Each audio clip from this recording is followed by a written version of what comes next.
Steve, I'm going to walk around. So, for those of you who don't know me, I'm Ali.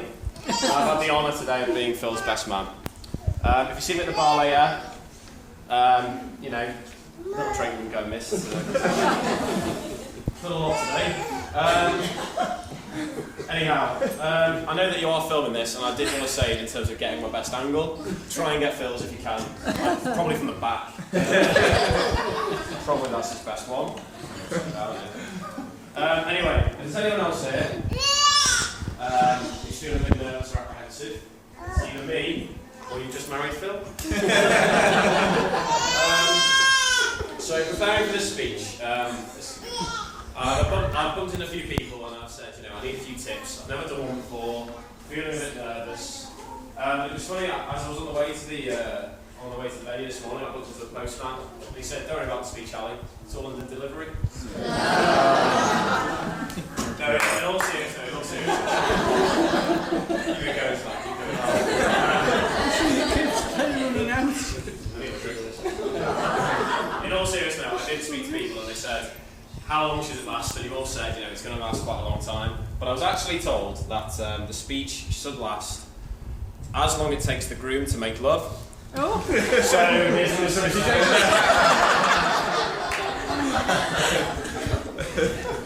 let's go, that's the script. Has that gone down okay? Yeah, that's okay. I don't know where the line is until I've crossed it. I'm sure Steve will let me know. Yeah. Anyway, so I had a checklist of things that I needed to do as best man. I just want to make sure I've ticked them off. So, organise a belting stag do, and make sure everyone comes back without having been arrested and still alive.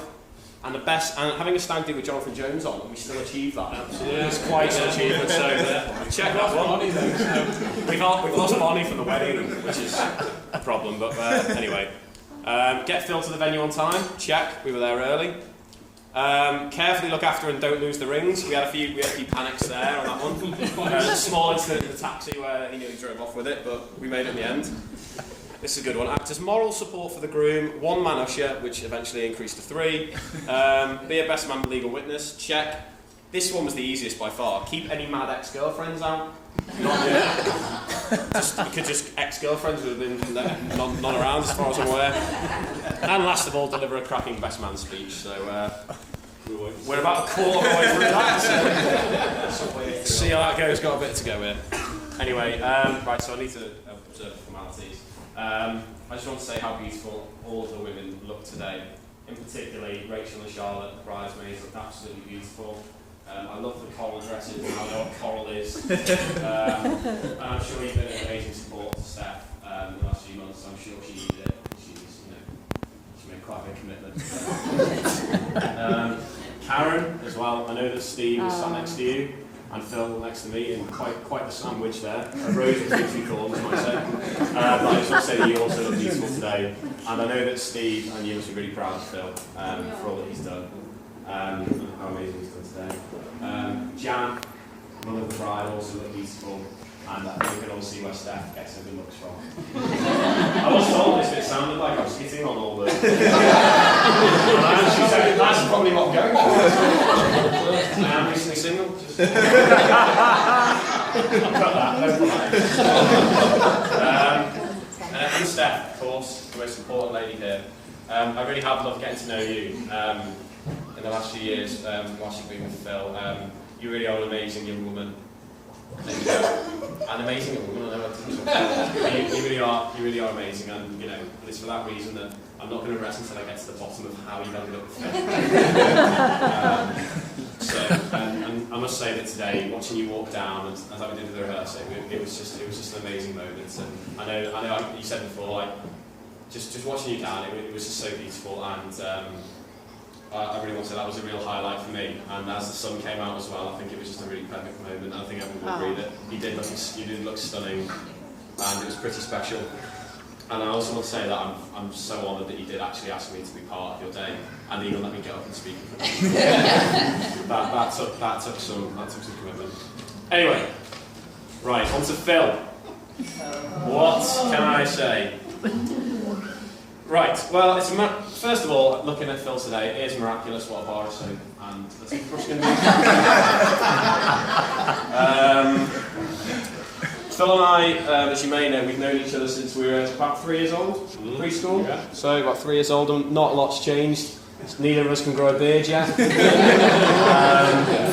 And we're still both always right, which is pretty remarkable as well. But hang on, no, I'm always right. So that has carried on as well. At Great Knowles Primary School, where we went to school, I don't know if you believe this, Phil was actually the most popular guy in our class. He really was sort of head of the pack. Changed. And as I recall, that was because you were the fastest runner. As I recall, that was sort of how it was judged. I think it's fair to say that's probably not the case anymore. Let yourself go in just a little bit. And you probably are, punching above your weight quite a lot.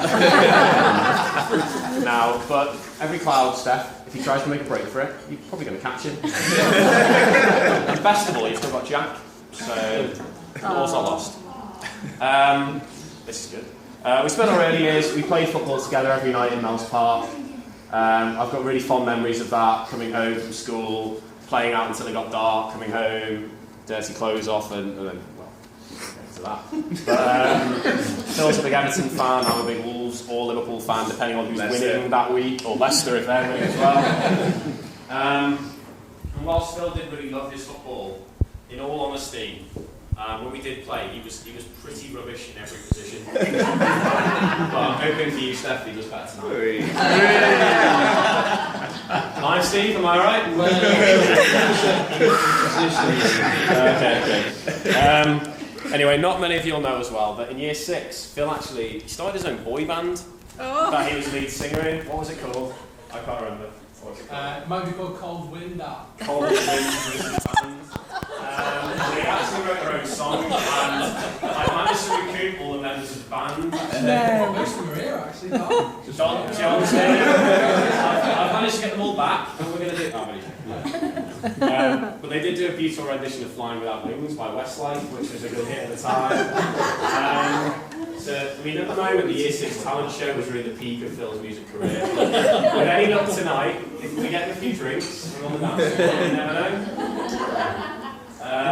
And I'm also sure that he is looking forward to getting his dance moves out in front of a large audience. Always. Really is. That is anyway, so I thought it was year by year. Moving on to secondary school. To be fair, I do owe Phil a heck of a lot. He pretty much tutored me through both my history GCSE and English A-level, 2 that really stand out for me that I literally sat down with him and he said, you need to do this, this, this and this. Otherwise, I probably would have failed. It's a shame he couldn't have helped me out with this. I would have liked to put it down first. The only things he's helped me out with are next page when I'm very nice about it. So, during his teenage years, I'm told, I wasn't there every time, but Phil spent the majority of his evenings in Alderley Tennis Club. Mainly in the bar, but I'm told he did make it out to the court every now and then, although given our recent matches are a bit sceptical about how often he did. We actually still play together every week. It's quite funny, like I'll try and be like Roger Federer, who's my idol, and he'll try and be like Andy Murray, who's his biggest idol. And he really does show, I don't know if you ever played sport with Phil, he has the tenacity of Andy Murray, he really gets into it, and as Andy and I will testify on a holiday a few years ago, when a ping pong ball or bat is thrown at you after a feed, it can really take the edge off. But fortunately, he has mellowed a lot since. I hope so after this, to be fair.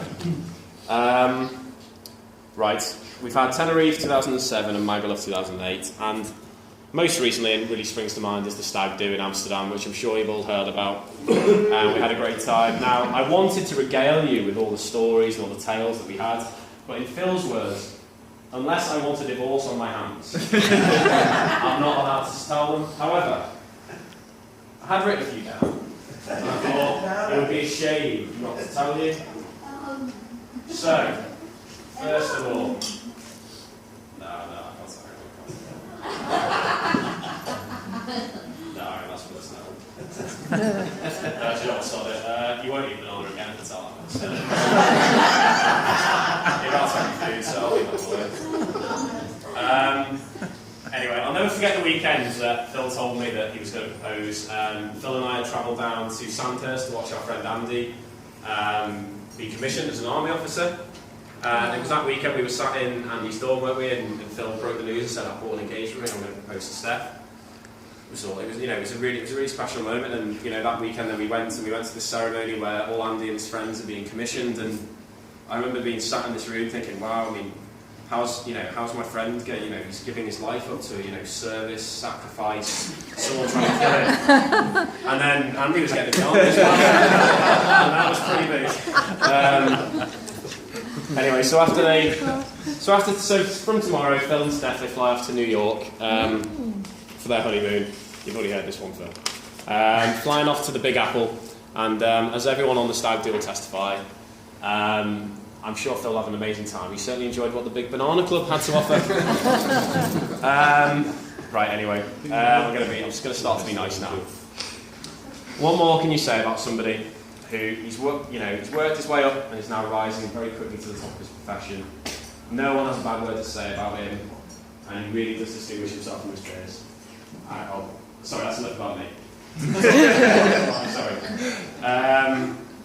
How Phil has become the man he is today, and how he started up his own business. A little bit of help from his dad, I think that's fair to say. But in all seriousness, I could not be more thankful or honoured to be stood here next to my oldest and dearest friend as his best man. I do hope I haven't cocked it up too much, although I've probably done my best. Steph, despite everything I've said, you are marrying the most loyal and honest person that I've ever met. And he really has always been there for me, whether I've needed some work from last year, whether I've needed a lift home at 1 AM on his birthday, drunk in Birkenhead. He has always been there for me, and I'm so grateful for him for that, and I know he'll always be there for you, no matter what. And having said that, whilst I have no doubt that he will be the perfect husband, I was told in my speech I have to provide some advice. And Phil's actually stolen one of them, but as advice coming from the only single bloke here, other than obviously starting, this would mean a lot. So number one, Phil, is actually advice for you, which is the 4 simple words that any wife wants to hear, which I'm sure you'll guess is, "You were right, dear." Number 2, never ever go to sleep on an argument. You've got to stay up all night until you've won. I don't think that's going to be too much advice on that. I've been in that position before. Last of all, and you've already said it, remember that marriage is not about finding someone you can live with, it's about finding somebody you cannot live without, and it's quite pertinent that you've obviously used the same Google page.